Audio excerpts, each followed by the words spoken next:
نحن عايشين ضمن نظام استغلالي ضخم.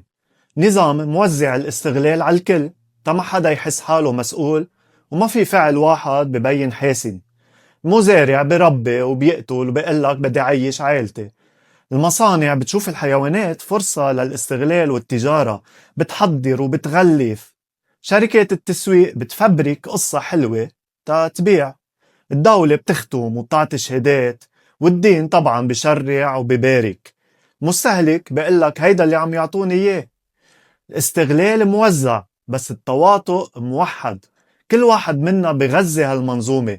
ولما نشوف الظلم والاستغلال واضح قدامنا، إن كان شاحنة على الطريق محملة حيوانات، أو فيديوهات على السوشيال ميديا عن معاناة وقتل بالمزارع والمسالخ، منغمض عيوننا ومنكمل حياتنا ومنعمل حالنا ما شفنا شي.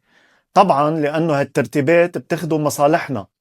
النظام بيعيش لأنه كل واحد منا بيشارك فيه، لأنه عم نستفيد منه. كل مشاركة قد ما بينت صغيرة وبسيطة هي بتدعم وبتنمي هالمنظومة. النظام بضل قائم لأنه الأفراد عم بيشاركوا، والمشاركة بحد ذاتها هي تواطؤ. التحرر ببلش وقتا نكشف هالتمويه، تمويه تشتيت المسؤولية، ونرفض نكون جزء من نظام استغلالي قاسي مفروض علينا.